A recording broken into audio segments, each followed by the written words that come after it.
Hello, everyone, and welcome once again to Intermediate Selfology with yours truly, Tristan McGough.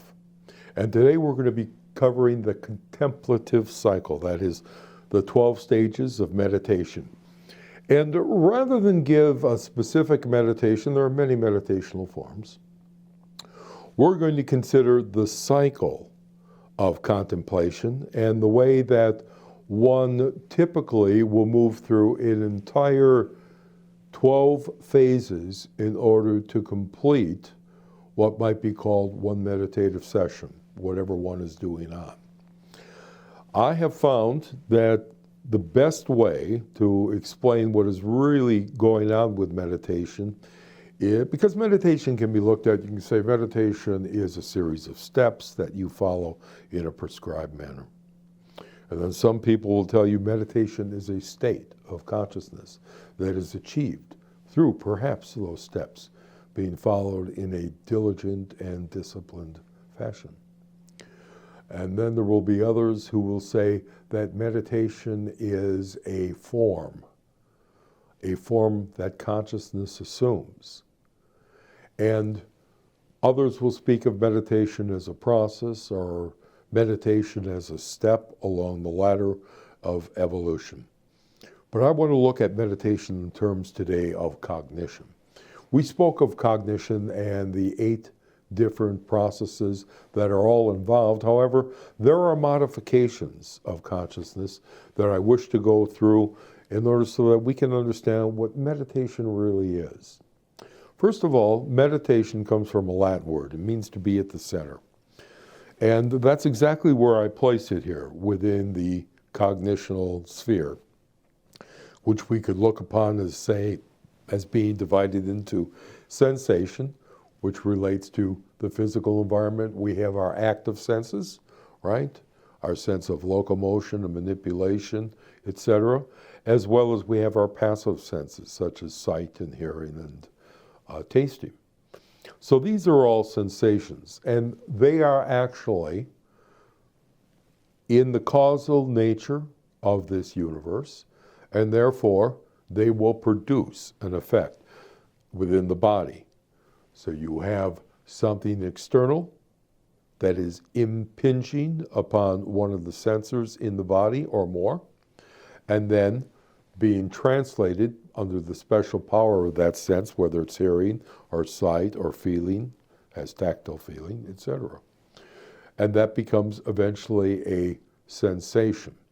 However, a sensation itself, such as a sight or sound, is not a full perception until there is a psyche that supplies the missing parts that make the sensation into a whole entity or thing.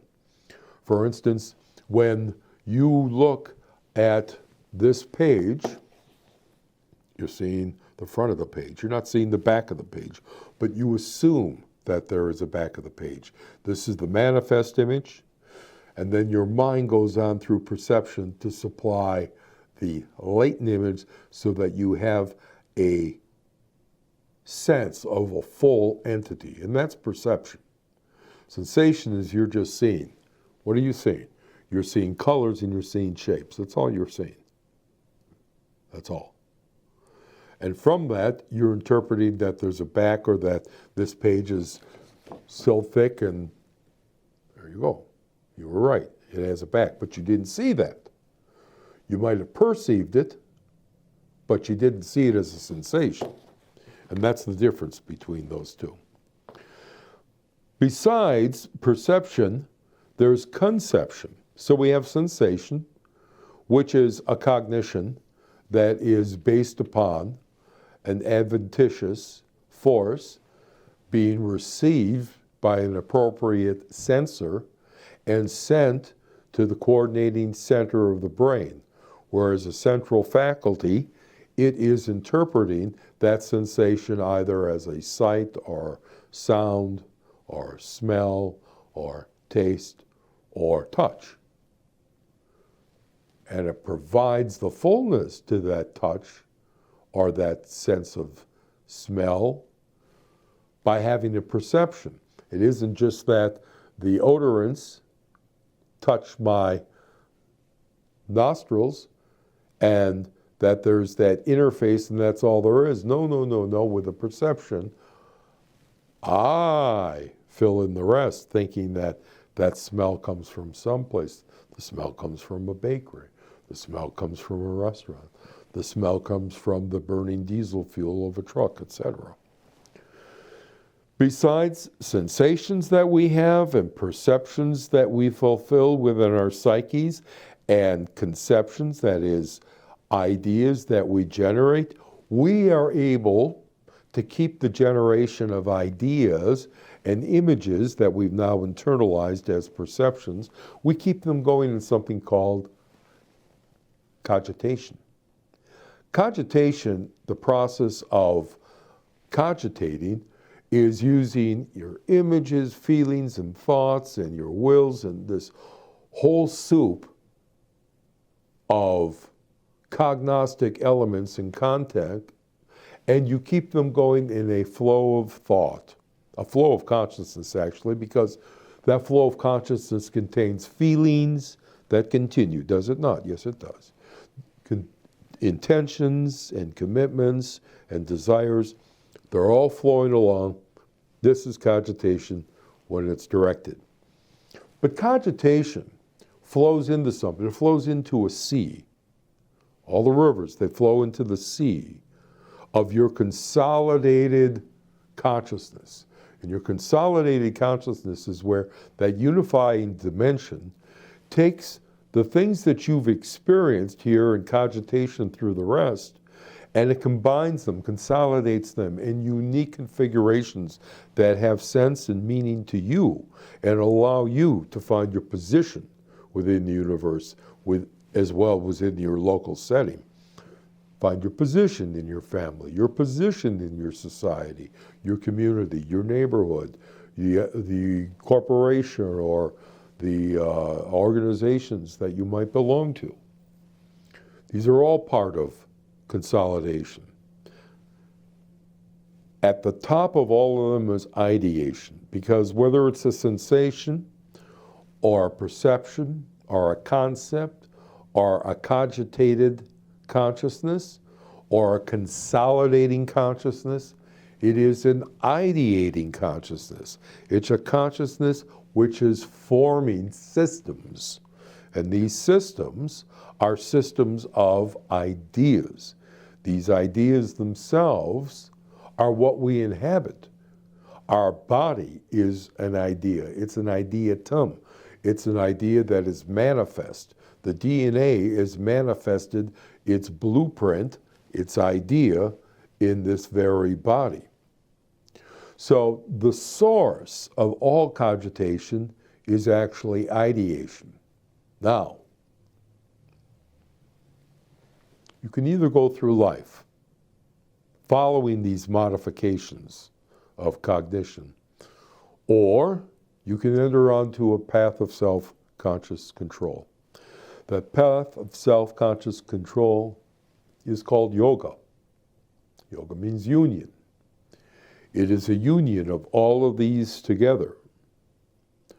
You learn how to do union by meditating. Meditation is doing the union. It's doing the work. It's bringing all of these together, and it's stilling them, and it's seeing them for what they are, and it's moving beyond what they constrain you to be. So, meditation itself is a technique to be at the center of all the cogitations. The first sutra of Patanjali's Yoga Sutras says yoga is mastery of the modifications of the mind. Another word for mastery is control, subjugation, restraint. So yoga or union is the control of the modifications of the mind. You control that from the center, which is what you are as deixis, as a self-conscious entity.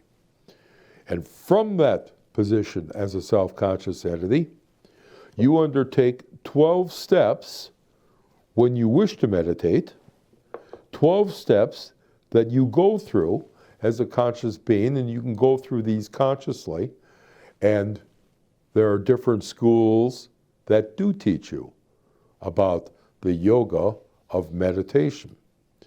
And the yoga of meditation is called bhavana krama. Bhavana means contemplation. Krama is a word that means cycle. So you have the contemplative cycle, as I've indicated it here. However, krama also indicates a circle. So it's a complete, contiguous circle. There are no breaks in it whatsoever. That's another meaning of krama. Another meaning is that it is ever evolving on a spiral, because every time that one undertakes the process of meditation, they are undertaking it as a cycle in the finite world on a higher axis as a growing self-conscious being who's meditated before, therefore has familiarity with the previous states and processes of meditation, and therefore begins not where one did down here, but at the same spot on a higher place on the axis. And then once again, that cycle will become a spiral. You'll see what I mean when we talk about this entire contemplative cycle is broken down into 4 basic movements. First of all, there is the penetration, where you move in to deeper and deeper states of mind. The higher you fly, the deeper you go. The more you ascend, the more you go into the expanded state of pure consciousness. That is what being at the center of the cyclone, the center of the hurricane, the eye of meditation allows you to do. Being in that meditative state is something that is achieved by cyclic repetition along these 4 phases of, first of all, there's the penetration to the point where you polarize your mind within the highest point that you are capable of doing in pure consciousness, and then you precipitate what it is that you've experienced, and then you perfect that right here on the level where you as a trigonic self of spirit, soul, and soma are able to operate. So beginning with meditation, you begin with a stage which I call elation, which here it begins with bodhyanga. Bodhyanga are the 7 aspects of awakening. You've got to be mindful, you've got to be doing a certain kind of investigative analysis in the reality. You have to do reality checks at all times. And there's effort, and there's tranquility, and there's a sense of rapture that occurs, as well as one-pointed or one single-mindedness and equanimity. These are all things that should be practiced constantly within the life of a sadhu or someone who was on the path. Someone who is achieving awakening.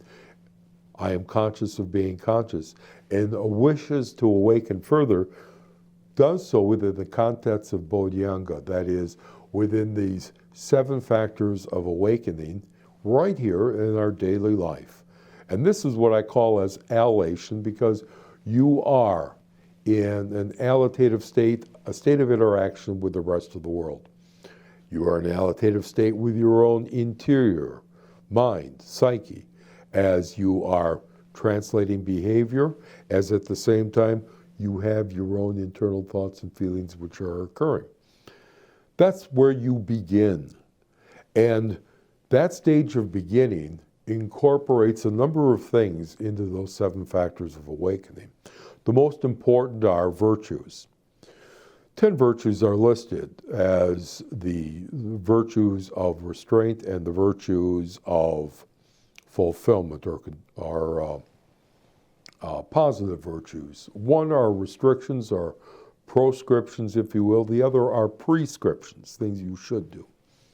In yoga, the yama, the things you should show restraint on, are first of all killing or injuring of any kind, lying, taking what is not yours, sexual misconduct, and avarice, that is, having a greedy, hardened, contriving mind to get things. Those are considered things you must restrain yourself on in order to have good interaction with the outside world. In order to have good interaction with the inner world between your epistic and your empiric self, between your soul and your personality, between your self-consciousness and this consciousness which deals in the finite world, you have to have a set of prescriptions. And the first one is cleanliness. That's purity of body, emotions, and mind. Second is contentment.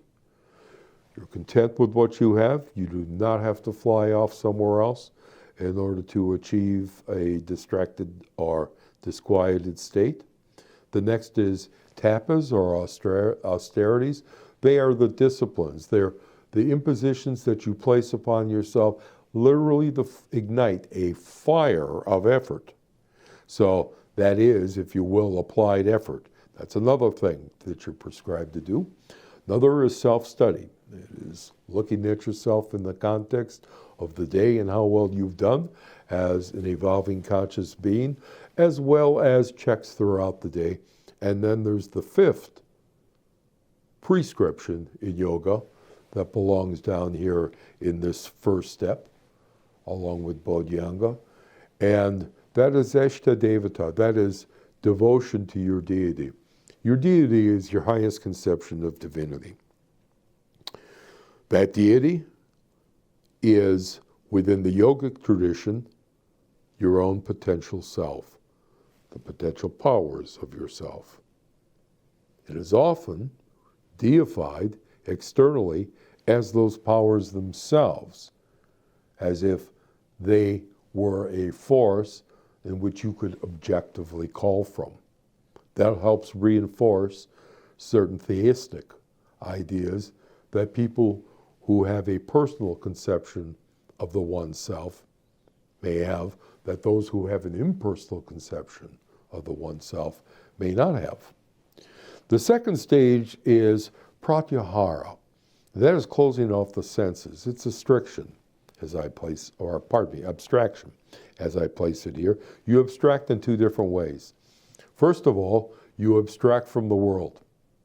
That's an existential bracketing.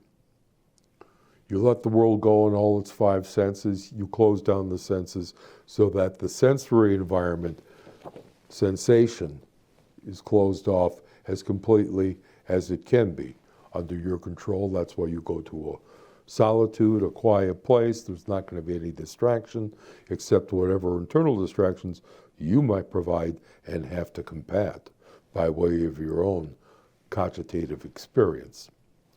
And the second thing that you are going to do is an essentialist bracket. You are going to focus in on what is essentially you as self-conscious being. So the second aphorism in Patanjali's Yoga Sutras says, then the sage abides in his own fundamental and essential nature. All right? Yoga is the control of the modifications of the mind. That's how you achieve a bracketing of existence. You close that all down the senses, right? You're going to control and restrain the senses. And then you discover, as that essential part of the bracketing, what you really are, self-consciousness. And that's where you begin as meditation. I am conscious of being conscious. And there you move into what is known as dharana. That is attention. And there are 7 stages of dharana that you are taught. You are taught, first of all, to set your mind on a particular object, right? And then you're going to have continuous setting on it. You're going to be thinking about it. And then you're going to have introspection. You're going to catch yourself when you miss, and your mind goes off base. So you have to reconnect. You have to reset your mind. So you're setting the mind, there's continuous setting, then there's resetting, and then there's close setting. You keep it very close under introspective guise, right? You're being very mindful. And the next stage is disciplining. And this is where your true vigilance or introspection kicks in, because you're going to watch whether your mind is over-energized and excited and flying off topic to another topic, or whether your mind is sinking and you're going into a stupor's phase and you're losing the object altogether because you are sinking into laxity. So introspection is that process of the mind by which you are able to know whether you are overly excited or you are lax. You keep yourself right in the center. So that demands discipline.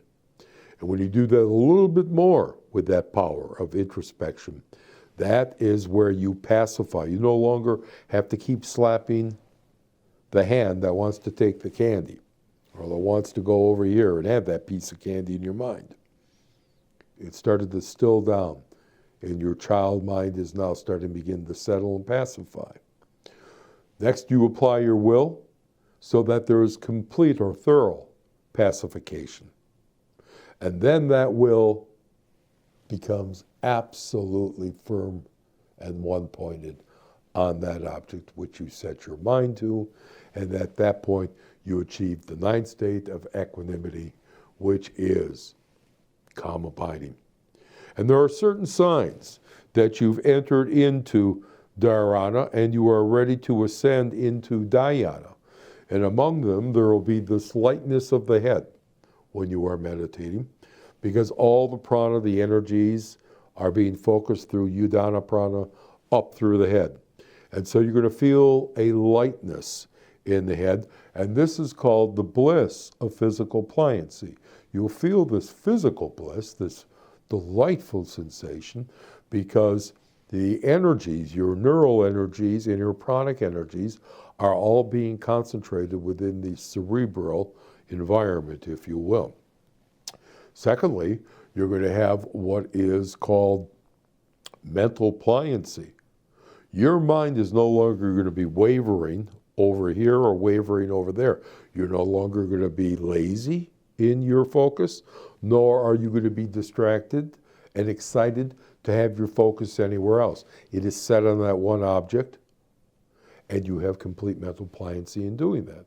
And then the third sign that you've attained the height of dharana, or of this attention, you've achieved full attention, is you're going to have physical pliancy. Your body is going to feel as light as a cloud. You're going to feel as if it is composed of cotton, and that you could meditate endlessly. At this point, you may feel as if you are even slightly levitating, but you are certainly going to feel your body as areoform. And then the fourth sign that you've achieved dharana, and you're ready to go into dhyana, which is true meditation. Here, you're learning how to concentrate or how to pay attention in dharana. In this stage, you achieve the fourth, which is called the bliss of mental pliancy.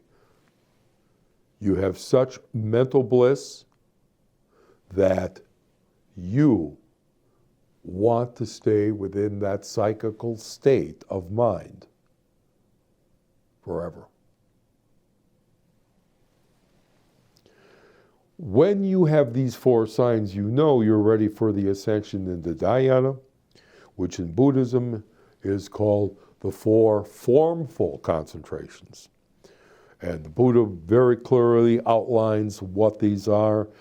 And these are 4 phases, if you will, of the meditative experience. Meditation is meditation. So dharana, that's your concentration. Dhyana is your actual meditation. You'll move into the next stage of samadhi, which is true contemplation. So first of all, it's the formless realms. So here, the formful realms, you are going to move through the first through the 4. And in the first, you are going to have steady, focused, consistent, flowing thought. It is focused and sustained thought. Second, you're going to feel pleasure in your body. Third, you're going to have a sense of rapture where all your dimensions, all your 10 dimensions of self, all the various contents of your experience are buzzing together in harmony. That's rapture. Rapture is not just a feeling. It's when your thoughts and your willing and your body, and you feel all of that as harmonically in tune. That's rapture. So those first signs are the first level of formful meditation. And the next level is when you drop the sustained thinking, whether it's on a mantra or whatever else, and instead there's a clear stream of thought. At this point, you're going to have a sense of calm and equanimity that's going to abide alongside the pleasure of the body and the rapture of your psychophysical being. In the third formful meditation that you will have, certain other things are going to be dropped. You're going to drop the rapture, but the pleasure of the body will linger. What will increase is single-pointed concentration. The concentration that was developed in shamatha, or in attention, the dhyana, shamatha is another word for it, just like vipassana is another word for dhyana when you're doing the ascension through these 4 various realms. You are ascending through your investigative analysis to ever find forms of consciousness until you reach the 4th form. And at the 4th form, there is simply a brilliance of thought as it continues, in utter equanimity and one-pointed focused thinking. But it is not thinking in terms of cogitation. It is thinking in terms of a stilled state of the narrative self. Because what will happen next is transiting into samadhi, moving from dhyana, or meditation, into samadhi, which is complete absorption in these formless states of consciousness. And the first states of consciousness in which you are going to experience the formlessness of space. And space here is the absence of obstructive contact. It's not an ether, it's not a materia of anything. It's the absence of any obstructive contact.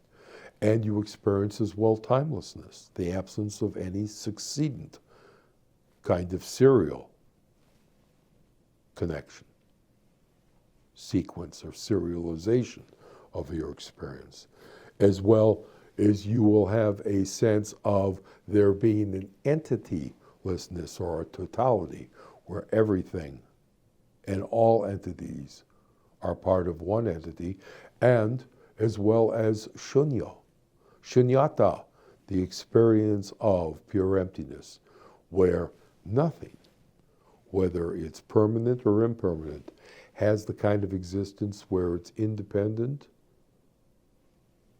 where it is unproduced or it's non-composite. Everything is a composite of something else, including the consciousness. But this purity allows the interactions to occur on the finite planes. So that's the first level of formless absorption in contemplation, or what is known as samadhi. The next level of samadhi, the second formless absorption that takes place is into the self itself as Atman. As the first was into the apeiron as being eternal, infinite, total, and absolute purity, the second formless phase is going to be where you experience consciousness as its aspects of pure identity, of pure will, pure mind, pure heart, and pure life. The third formless absorption will take you into the realm of what is called abhava, nothingness. It's where the five kinds of nothingness become very familiar to you as a meditator, because these are part of the ingredients of reality. And the fourth formless absorption is neither perception nor non-perception, neither ideation nor non-ideation, neither cogitation nor non-cogitation. And on that brink, on that verge, one then moves through penetration and into the realm of what's called Kaivalya. And this is where you are polarized in para-prajna. In Kaivalya or restriction, it is the flight of the alone to the alone. It is where a one realizes itself as the one. This state itself is what would be considered the peak phase of this arc, this para-prajnic arc, where wisdom shines and there is pure illumination and joy. Then on the downward arc, if you will, on what I call the prajnagagic arc, the arc that takes you back into existence, just as one allowed you to move into the deepest substance of existence as consciousness, now you will move as that substance of consciousness and then flow down, if you will, the stages in reverse into prajna paramita, where you are actually practicing and perfecting the potentials which you've opened up in Kaivalya. And that is a stage of vidya, of complete one-ment, where your sense of identity is expanded, where your will is intensified, where your mind is illumined, where your heart is inspired, and where your life receives a new infusion of energy, all at once, instantaneously.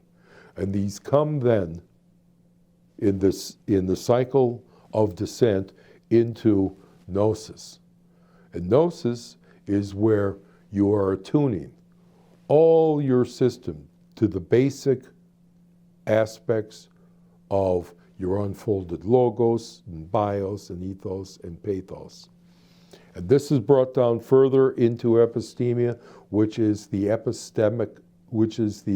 epistic self, the epistemic center, that center of self-consciousness that we call our transcendental ego, and where we're being self-reflective. And that's where you are able to align your mind, your feelings, and your body in line with this new experience that you've had from taking the potential elements and realize them further on into your life. And it goes even further into eupsychia, which is literally your personality, which is experiencing the eunoia of wonder, constant investigation into reality, enjoyment and focused activity in your daily engagements, etc. And then there is parausia, which, as we spoken of, is where you become master of Maya, and where time, space, cause, and entity themselves become unfolded into that state of wisdom and skill and care and bliss. And this becomes the eschaton, and that is the attainment that you have as you return into Bhagavad and into the practice of the virtues with prescribing what you must not do, such as hurting and killing and stealing, etc., and the things which you should do to unfold yourself, of which there are no rules, no limits against such things as love and kindness and gentleness and self-control and so many of the other things that we outlined in the virtue verse, the 14 aspects of the virtue verse. The entire contemplative cycle itself, as you can see, is a way in which one regenerates one's consciousness by moving from the grosser into the subtler and then returning into the gross, finite, physical realm with all the treasures that one has garnered through one's conscious experience in meditation. Now, I haven't talked to you about what those contents are in meditation, but you will realize that they are the contents that you yourself are going to experience at an altogether different level than any of these other contents that are coming from sensation or perception or conception or cogitation or even consolidation. And you will begin to understand what it is to be a self-generating, ideating entity as you do meditate and as you convert your consciousness from merely dealing with finite matters to transfinite matters, because that will necessarily entail an understanding and a discernment of infinity. So, until the next time we meet, behave when you must, be good whenever you can, but above all else, be yourself.